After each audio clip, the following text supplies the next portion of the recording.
SIR పైన మన రాజంపేట నియోజకవర్గ బాధ్యులు జగన్మోహన్ రాజు పార్టీ తరఫున నేను ఇక్కడికి రావడం జరిగింది. మన తెలుగుదేశం పార్టీ ప్రెసిడెంట్, రాష్ట్ర ఇన్ఛార్జి, అలాగే కొంతమంది యూనిట్ ఇన్ఛార్జీలతో మాట్లాడిన తర్వాత ఈ ఎస్ఐఆర్ ప్రోగ్రాం చాలా పకడ్బందీగా చేస్తున్నారు. అక్కడక్కడ ఒక 4-5 బూత్స్లో కొద్దిగా స్లోగా అవడం జరుగుతోంది. ఎన్యుమరేషన్ ఫామ్స్ ఇవ్వడం ఆల్మోస్ట్ 80% హౌసెస్ని కవర్ చేసి ఎన్యుమరేషన్ ఫామ్లు అందరికీ ఇవ్వడం జరిగింది. అందులో దాదాపుగా ఒక 26-30% ఎన్యుమరేషన్ ఫామ్స్ ఈ 40 బూతులకు సంబంధించి తీసుకొని వాటిని ఆన్లైన్లో పెట్టడం కూడా జరిగింది. ఇవన్నీ కూడా జూలై 15 లోపల ఎన్యుమరేషన్ ఫామ్లు 100% ఇవ్వడం, వాళ్ళ దగ్గర నుంచి ఎన్యుమరేషన్ ఫామ్ తీసుకుని ఆన్లైన్లో చేయడం జరుగుతుంది. ఈ ప్రక్రియని మా బిఎల్ఏలు పర్యవేక్షణలో జరుగుతున్నాయి. మా తెలుగుదేశం పార్టీ బిఎల్ఏలకు ఒకే మేము చెప్తున్న పార్టీ నుంచి మీరందరూ కూడా అప్రమత్తంగా ఉండాలి. ఏ ఒక్క ఓటు కూడా మిస్ అవ్వకుండా మనం 2002లో ఉన్న ఓటర్ లిస్ట్ని 2025లో ఉన్న ఓటర్ లిస్టుకు మ్యాపింగ్ చేసి బయట ఓట్లో ఇక్కడి నుంచి ఎన్ఆర్ఐగా ఉండొచ్చు, ఎన్ఆర్ఏ అంటే నాన్ రెసిడెన్స్ ఆంధ్రాలో ఉండొచ్చు, ఎన్ఆర్బి నాన్ రెసిడెన్స్ విలేజ్లో ఉండొచ్చు, వాళ్ళందరినీ కూడా ఐడెంటిఫై చేసి వాళ్ళని ఇక్కడ ఓటర్గా వాళ్ళ అనుమతి తీసుకుని వాళ్ళ కుటుంబ సభ్యులతో ఒక రిప్రజెంటేషన్ ఇచ్చి వాళ్ళ ఓట్లన్నీ కూడా ఇక్కడ ఆయా బూతుల్లో చేర్పించాలని చెప్పి మేము మా బిఎల్ఏ ద్వారా చెప్పడం జరిగింది. అవన్నీ కూడా ఈ జూలై లోపల అవన్నీ కంప్లీట్ అవుతుంది. అక్కడక్కడ బిఎల్ఓల పైన కొద్దిగా కంప్లైంట్స్ వస్తున్నాయి. వాళ్ళంతా వన్ సైడ్గా చేస్తున్నారు. ఇప్పుడు వైఎస్ఆర్సీపీలో ఉన్న వాళ్ళు అనేసి కొంచెం కంప్లైంట్స్ వస్తున్నాయి. అవన్నీ కూడా ఏ కంప్లైంట్స్ వస్తే కూడా ఎస్ఐఆర్లో వాళ్ళు ఏం చేయలేదు. ఎస్ఐఆర్లో వాళ్ళు ఏ పార్టీలో ఉన్నా కూడా దాంట్లో చేసేదానికి ఏం ఆస్కారం వాళ్ళకు ఉండదు. అందువల్ల బిఎల్ఏలు కూడా మనం భయపడాల్సిన అవసరం లేదు. ఏ ఓటు వాళ్ళు తీయలేరు. ఒకవేళ తీస్తే కూడా నెక్స్ట్ మంత్ ఆగస్టు 15 నుంచి మనం ఫామ్ 6, ఫామ్ 7, ఫామ్ 8 ద్వారా మనం కొత్త ఓట్లు చేర్పించుకోవచ్చు. మిస్ అయిన ఓట్లు మళ్ళీ చేర్పించవచ్చు. ఒకవేళ దొంగ వేరే ఓట్లు లేని చేర్పించినా కూడా మనం తీసేయడానికి కూడా మన ఆస్కారం ఉంటుంది. అందువల్ల మనం ఇక్కడెక్కడ భయపడకుండా వాళ్ళెవరో మన బాధ్యతగా మనం అన్ని ఓట్లు కూడా చేర్పించి ఇది వచ్చి ఒక సెంట్రల్ గవర్నమెంట్ ఇచ్చిన ఒక అవకాశాన్ని సద్వినియోగం తీసుకొని మనం సిద్ధవటం మండలంలో 40 బూతుల్లో పకడ్బందీగా ఓట్లు చేర్చడం కానీ తీయడం కానీ 100% ప్యూరిఫై చేసి జల్లెడబట్టి ఒక మంచి ఓటర్ లిస్టును తయారు చేయాలని చెప్పేసి మనం మా బిఎల్ఏలకు చెప్పడం జరిగింది.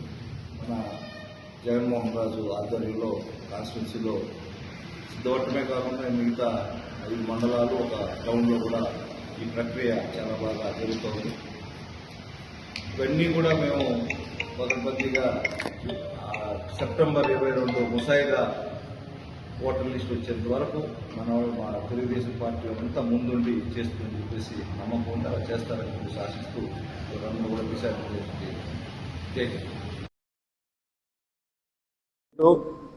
ముఖ్యంగా రెవెన్యూ విషయాల్లో వాళ్ళకి ఎవరైతే నచ్చకపోతే వాళ్ళని ఇబ్బంది పెట్టడానికి వాళ్ళ ఇష్టానుసారం ఆన్లైన్లో ట్యాంపరింగ్ చేయడం, భూ యజమాన్య హక్కులు లేకపోయినా ఆన్లైన్లోనో ఎక్కడో ఒక దగ్గర వేరే వాళ్ళ పేర్లు ఎక్కించి వివాదాలు చేసినటువంటివన్నీ కూడా మేము ఒక పక్క పరిష్కరిస్తూ పేదల భూములు ఎవరైతే కనుక వైసీపీ వాళ్ళు ఆక్రమించారో ఆ భూములన్నింటినీ కూడా తిరిగి లాక్కోవడానికి ఒక స్పెషల్ డ్రైవ్ కూడా చేపట్టడం జరుగుతుంది.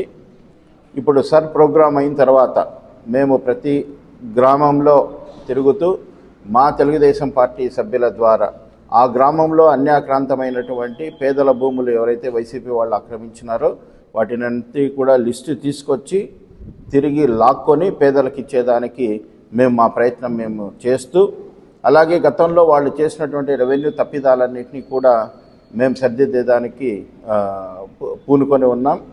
అలాగే ఇవాళ 2 సంవత్సరాలు పూర్తి చేసుకున్న తర్వాత కూటమి పాలన ముఖ్యంగా రాజంపేట నియోజకవర్గంలో కానీ రాష్ట్రంలో కానీ ఎక్కడ కూడా పేదలకు సంబంధించి ఇతరులకు సంబంధించిన 1 ఎకరా భూమి కూడా అన్యాక్రాంతం కాకుండా ఎటువంటి వివాదాలు ఎటువంటి దందాలు లేకుండా చాలా సుపరిపాలనని ఇచ్చి ప్రజలందరూ కూడా నిశ్చింతగా ఒక సురక్షితమైనటువంటి చేతుల్లో ఉన్న విధంగా పరిపాలన సాగింది. ఇది కూటమి యొక్క మొదటి విజయం. అలాగే సంక్షేమాన్ని వాళ్ళకన్నా రెట్టింపునిచ్చాం. వాళ్ళు ఎక్కడ కూడా తట్టడి మట్టి వేయకపోతే కేవలం రాజంపేటలోనే సంక్షేమం కాకుండా ఇతర పనులకి దాదాపు 600 కోట్ల రూపాయలు ఇప్పటికే నిధులు వెచ్చించడం జరిగింది.